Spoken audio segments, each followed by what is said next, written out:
Na barabara kabisa mtazamaji na msikilizaji na mfuatiliaji wa Africa Full Channel. Moja kwa moja tuelekee DRC Congo. Marekani imesema iko wazi kuchunguza ushirikiano wa rasilimali muhimu ya madini na serikali ya Jamhuri ya Kidemokrasia ya Kongo, huku Kongo ikitaka usaidizi wa Marekani katika vita vyake vinavyoendelea dhidi ya waasi wanaodhibiti 10% ya eneo la Jamhuri ya Kidemokrasia ya Kongo. Hatua hii inafuatia Kinshasa kutangaza mipango ya kuimarisha jeshi katika suala la fedha na silaha na kuiwezesha kutekeleza hilo. DRC ambayo ina utajiri mkubwa wa kobati, lithium na uranium miongoni mwa madini mengine, imekuwa ikipambana na waasi wa M23 wanaoungwa mkono na Rwanda ambao wameteka maeneo mengi ya ardhi yake mwaka huu. Katika ushirikiano huu, serikali ya Kinshasa inataka kuyapa makampuni ya Marekani haki ya kuchimba na kusindika madini ya thamani na kulipia msaada huo. Serikali ya Kinshasa inataka ushirikiano wa kijeshi na Marekani, ikiwa ni pamoja na mafunzo na vifaa vya jeshi la Kongo. Mwishoni mwa mwezi uliopita, serikali ya Kinshasa iliomba Marekani kuwekeza katika nchi yenye hifadhi ya madini ya thamani ya dola trilioni 24 ambayo haijatumika. Madini ni muhimu kijeshi, kiteknolojia na nishati. Kuna nia sisi kubadilisha washirika wetu. Msemaji wa serikali ya DRC Congo alisema haya wiki iliyopita. Ikiwa leo wawekezaji wa Marekani wana nia ya kuja DRC, ni wazi watapata nafasi. DRC ina akiba ambayo inapatikana na itakuwa vizuri kama mitaji ya Marekani inaweza kuwekeza hapa, alisema hivyo. Barua ya DRC inaomba kwamba Rais Trump binafsi awepo kwenye mjadala huu kuhusu ushirikiano huu, na kwamba mkutano kati ya Rais Trump na Rais Tshisekedi utakuwa muhimu katika kufanikisha ushirikiano huu.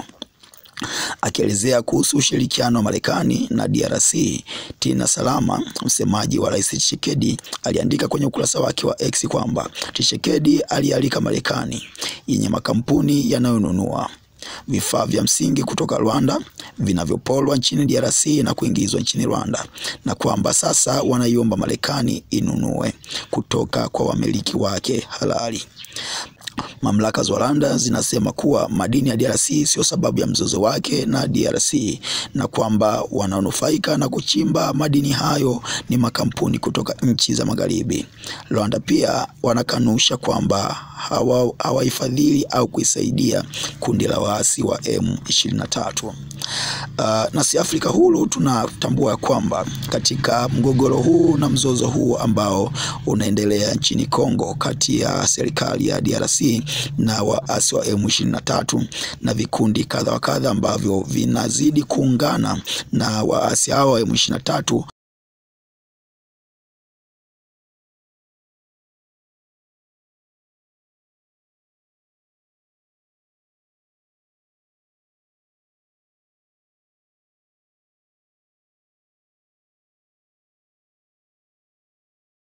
katika kupambana na serikali ya DRC.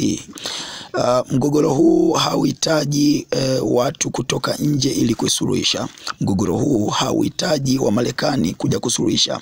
Na vita hivi vinavyoendelea kuendelea Kongo, chanzo kikubwa cha vita hii ni madini ya thamani yaliyopo nchini Kongo, na tunatambua kwamba Marekani imetumia ubovu huu au mwanya huu ili kuzidi kuipola Afrika. Afrika huru tunapenda kutoa rai yetu kwa taifa la Kongo kwamba vita hivyo ili viweze kuisha, lazima wakae chini wao na waasi wa M23, kila moja amsikilize mwingine nini anataka ili vita hivi viishe. Hakuna vita ambayo inaweza ikamalizwa kwa watu kusaidiwa msaada wa kijeshi. Hakuna vita inayoweza kumalizwa kwa jeshi la upande moja kusaidiwa kwa msaada wa kijeshi ili kuweza kuipiga jeshi la upande mwingine.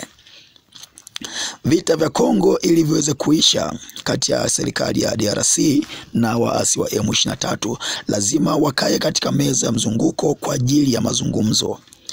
Watu wa magharibi wakiwemo Marekani wanapoweka masharti ya kuyataka madini wawe na haki ya kuchimba madini hapo Kongo, ndipo wawape msaada wa kijeshi au kuwafukuza hao waasi wa M23, basi vita hivyo vitaendelea sana, kwa sababu kupoa kwa vita hivyo utakuwa ndio mwisho wao kuchimba madini hapo Kongo. Karibu tena mtazamaji na msikilizaji wetu wa Afrika Huru. Chaneli hii iko maalum kwa ajili yako kuhakikisha Afrika inakuwa huru. Uwe na wakati mwema.